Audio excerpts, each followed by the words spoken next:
Bonjour Sébastien Weil.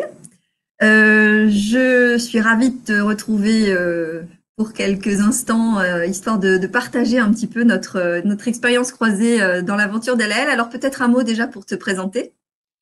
Oui, mais bonjour Emmanuel. Bon, pour me présenter, qu'est-ce que j'ai envie de dire? Donc moi, je suis dirigeant d'une société qui s'appelle Relayance. Et Relayance, notre cœur de métier, c'est d'accompagner des personnes, des équipes ou des organisations dans leur projet de changement, dans ce qui leur tient à cœur de réussir et d'accomplir. Et on fait ça depuis plus de 25 ans. On est sur Mulhouse, sur Strasbourg, une petite équipe et on travaille en réseau avec un certain nombre de consultants indépendants à qui on fait appel. Ça peut passer par des missions de coaching, individuelles, d'équipe, par des missions de formation, par des missions de diagnostic. Voilà, moi, un de mes dadas à moi, c'est d'aider les gens à bien bosser ensemble et à trouver leur voie. Ah, on a déjà travaillé plusieurs fois ensemble, notamment sur ce projet. DLL est orienté sur l'entrepreneuriat au féminin. Qu'est-ce qui t'inspire ou qu'est-ce qui t'a engagé avec nous dans cette aventure? Plusieurs choses. Cool, je suis vraiment attaché au territoire qui est le mien. Et je trouve que de pouvoir accompagner des initiatives et des gens qui ont envie de créer des choses dans leur territoire, ça me plaît, ça fait sens. Et j'aime bien pouvoir y contribuer. Et puis, l'autre aspect, cet angle d'attaque que vous avez de travailler sur la question de l'entrepreneuriat, mais pas de l'entrepreneuriat en général, mais de l'entrepreneuriat au féminin. Moi, ça me parle et je pense que c'est vraiment un enjeu sociétal. Et je pense que là, le pouvoir aider des femmes, de pouvoir créer leur projet et de pouvoir le mettre en œuvre, c'est aussi bien quelque chose qui fait sens par rapport aux trajectoires individuelles de chacune que par rapport à des enjeux sociétaux beaucoup plus larges.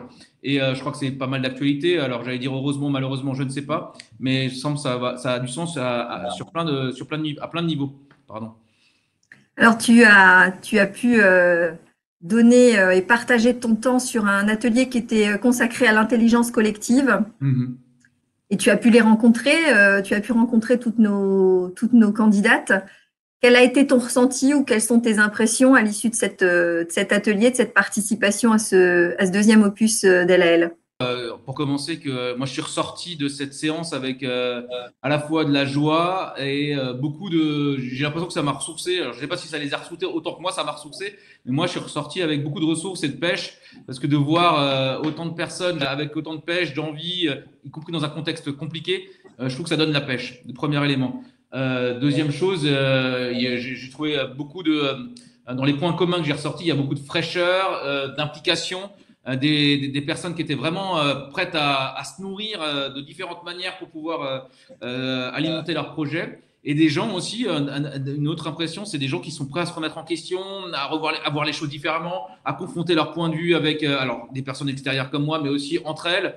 Je sentis une dynamique d'entraide et de soutien mutuel très engageante, très plaisante. Et j'ai senti vraiment une bonne dynamique entre elles, quoi.